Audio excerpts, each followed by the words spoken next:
राम बड़ाई गाँव कहाँ लगी नाम बड़ाई गाँव लगी राम बड़ाई राम न सकही नाम गुण गाई राम सकही राम गुण गाई राम न सकही नाम गुण गाई राम जपति राम गुण गाई गाँव कहाँ लगी नाम बड़ाई गाँव लगी राम बड़ाई राम न सकही नाम गुण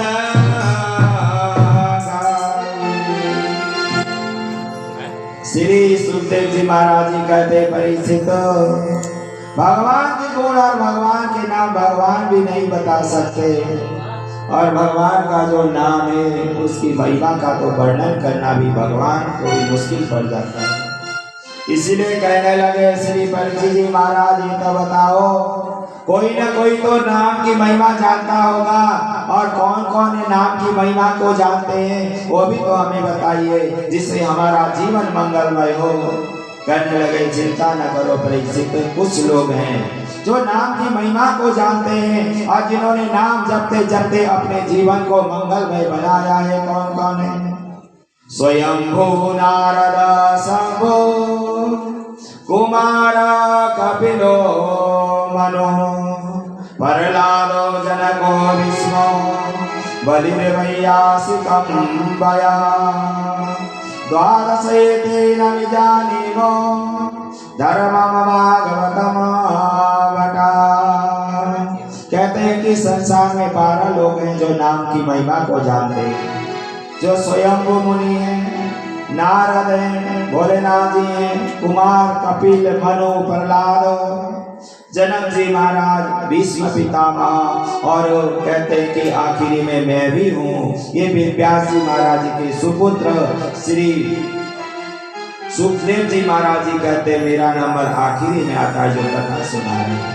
इन्होंने नाम की महिमा का गुणगान गाकर सारे धरा विश्व ब्रह्मांड में आनंद प्राप्त किया है। इसीलिए अंतिम में यही निर्णय हुआ और वह यमराज के दूत जाकर अपने यमराज जी से क्या कहते, हे महाराज ये बताइए हम कैसे को लाएं। जब वहाँ महापापी को लेने के लिए गए थे देवताओं के दूतों ने कहा कि यह धर्मात्मा है, पर उसने नाम कभी लिया ही नहीं था, अपने बेटे का नाम लिया था, पर हम पकड़ने गए और हमारी बड़ी पिटाई हुई। महाराज बताइए कौन कैसे लोगों को हम यहाँ लाएं, आपकी आज्ञा जो होगी वही आज के बाद करेंगे, नहीं तो हम वहाँ जाएंगे पापी को लेने के लिए और हमारी पिटाई हो जाए। इसका प्रमाण बताइए कैसे कैसे लोगों को यहाँ लाना है। तुरंत श्रीधर कहने लगे कि धर्मदेव श्री कि ऐसे लोगों को लाओ।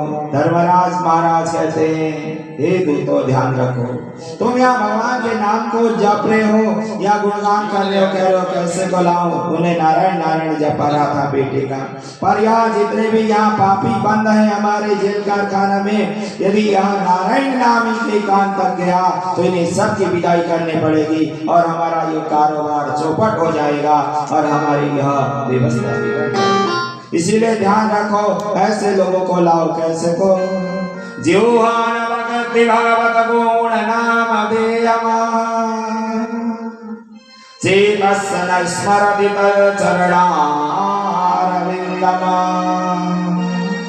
कृष्णाय नो नमति अक्षरये कदापि दानाय तमसो न किरीट विष्णु किरीटमा।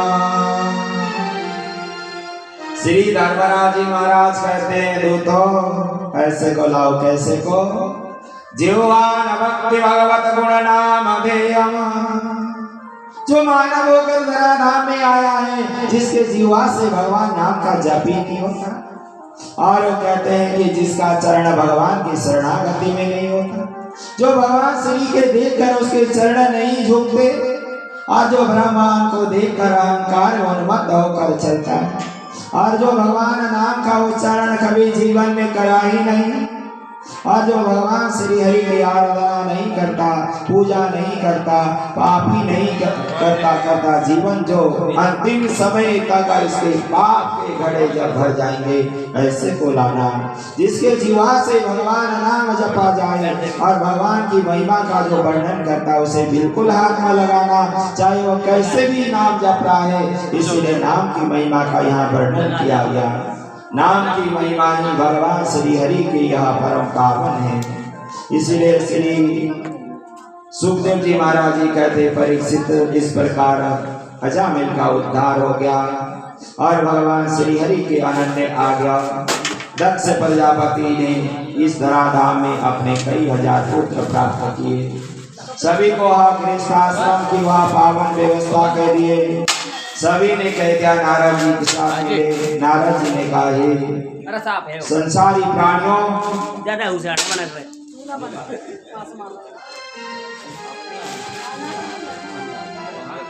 और कहने लगे कि हे बालकों, इस धराधाम में एक परमानंद की नदी बहती है और विषय आनंद।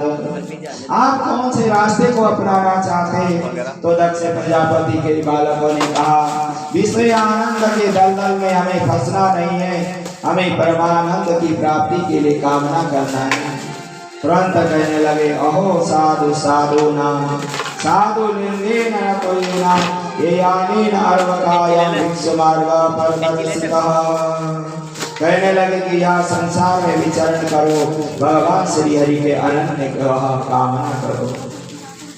परीक्षित जी महाराज जी कहने लगे, गुरुदेव भगवान, मैंने सुना था कि एक बार जब इंद्र ने भगवान अपने गुरुदेव बृहस्पति का अपमान कर दिया तो वह राज्य में व्यवस्था बिगड़ गई।